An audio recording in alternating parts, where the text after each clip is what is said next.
Shalom, Bapak Ibu Saudara dikasih Tuhan. Puji Tuhan, malam hari ini kita akan berjumpa kembali dalam program My Way, satu program renungan singkat yang akan memberkati kita malam hari ini untuk kita beristirahat dengan damai sejahtera dari Tuhan Yesus Kristus.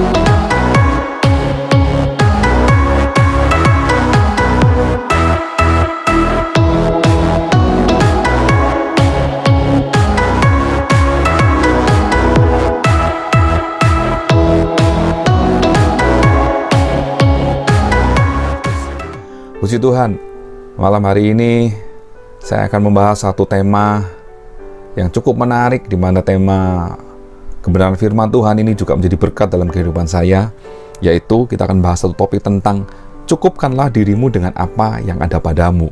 Nah, kita akan bahas lebih lanjut tentang tema ini, tapi terlebih dahulu kita akan baca ayat firman Tuhan di dalam Ibrani 13 ayat 5 yang menyatakan, "Janganlah kamu menjadi hamba uang, dan cukupkanlah dirimu dengan apa yang ada padamu.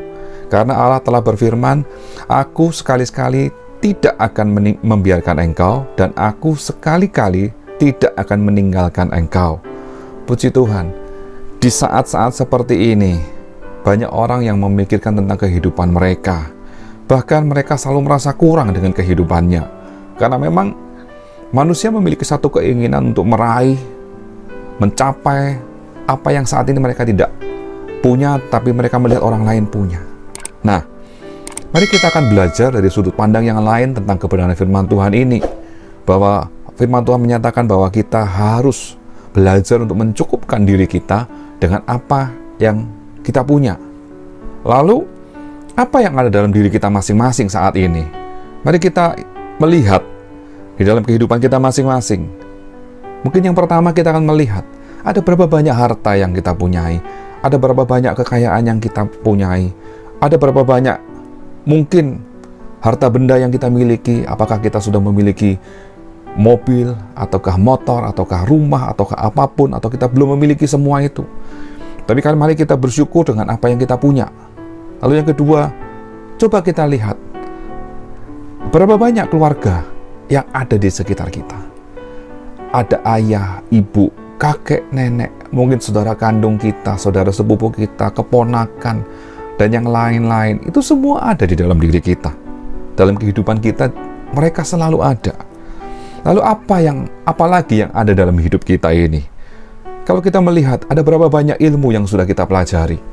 Mungkin Bapak Ibu Saudara mendapatkan kesempatan untuk belajar sampai dengan lulus SMA, sampai dengan S1, sampai dengan S2, sampai dengan S3, bahkan mendapatkan kesempatan untuk belajar lebih banyak ilmu yang Anda miliki.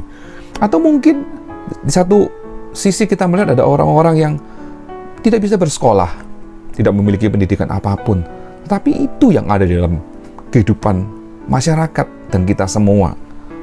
Mungkin kita lihat lagi di saat-saat kondisi seperti ini. Mari kita lihat apa yang ada dalam diri kita. Seberapa sehatkah Anda? Seberapa sehatkah Bapak Ibu Saudara dan saya?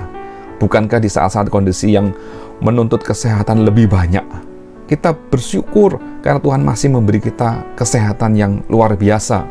Itu yang ada pada diri kita. Lalu coba saya mengajak Bapak Ibu Saudara dan kita semua untuk merenungkan apa saja yang kita miliki saat ini. Dengan semua yang kita sudah miliki saat ini, yang ada dalam kehidupan kita saat ini, apakah kita sudah merasa cukup? Mari Bapak Ibu Saudara, kita belajar untuk mengasihi, mensyukuri setiap berkat yang Tuhan sudah berikan dalam hidup kita ini. Kalau kita mengasihi diri kita sendiri, kita mengakui ada kekurangan, ada kelemahan, bahkan ada kelebihan dari kita sendiri, kita memahami hal itu. Mari kita belajar. Kalau kita bisa menerima semuanya itu, kita belajar mengasihi diri kita sendiri, saya yakin kita akan bisa mengasihi orang lain. Kita akan bisa mengasihi sesama kita. Bahkan kita bisa mengasihi Tuhan yang tidak kelihatan. Karena kalau kita mengasihi dan menghargai kehidupan ini, tentunya kita akan menghargai Sang Pencipta kehidupan itu sendiri. Dan malam hari ini kita belajar bersyukur untuk segala sesuatu yang Allah sudah siapkan dan ada dalam hidup kita. Bukankah firman Tuhan juga berkata bahwa Tuhan memelihara kehidupan kita. Tuhan menyediakan apa yang kita perlu. Di dalam Ibrani 13 yang ayat 5 bagian B yang tadi kita sudah baca, Allah sudah berfirman, aku sekali-kali tidak akan membiarkan engkau, dan aku sekali-kali tidak akan meninggalkan engkau. Berarti apa yang ada dalam diri kita yang Tuhan sudah percayakan, itu menjadi berkat Tuhan dalam hidup kita, dan Allah tidak pernah meninggalkan kehidupan kita.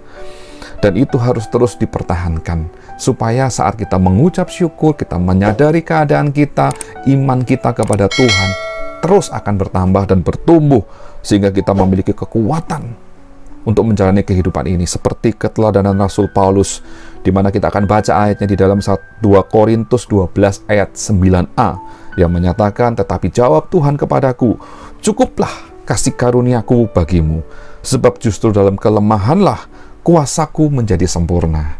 Puji Tuhan, Tuhan akan memberkati kita malam hari ini, bahwa di dalam kita menyadari kelemahan kita, Tuhan, kuasanya, kasihnya itu akan menjadi semakin sempurna.